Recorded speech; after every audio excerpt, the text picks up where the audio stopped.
çështja klimatike jo ndryshimet klimatike, sepse ndryshimet klimatike nuk mund të jenë teme jona, edhe në shkencës. Po çështja klimatike po, është e jona, e të gjithëve. Ne ofrojmë një këndvështrim. Religionet ofrojnë një këndvështrim. Sepse çështja është aq e gjerë sa që ka nevojë edhe për një trajtim ndërdisiplinor. Shkenca ka fjalën e vet, shumë të rëndësishme që ne duhet ta dëgjojmë. Filozofia ka fjalën e vet, shumë të rëndësishme që ne duhet ta dëgjojmë. Arti ka fjalën e vet shumë të rëndësishme për klimën, që ne duhet ta dëgjojmë, edhe ta shijojmë. Piktura, muzika, kemi 4 stinët të Vivaldit, etj.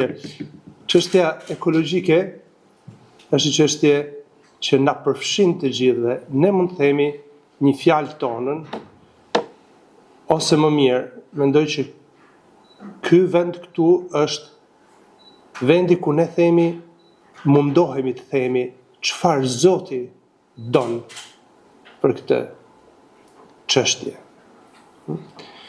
Dhe prandaj që dialogu ndërfetar është me rëndësi që të merret edhe me këtë çështje, përveç se me shumë çështje tjera që keni trajtuar gjatë gjithë këtyre viteve. Ne mund të themi një fjalën tonë, mund të themi një mendimin tonë, mund të ndikojmë shumë mirë në çështjet e klimës, por gjithmonë të kemi parasysh që kërkon një trajtim ndërdisiplinor dhe unë jam shumë kurioz, shumë kurioztar të dëgjoj ekspertët e teologjisë në këtë gjë, sepse unë nuk jam ekspert teologjie, unë kam ardhur për një përshëndetje dhe i falenderoj organizuesit edhe takimet tilla u bëfshin sa më shumë. Faleminderit.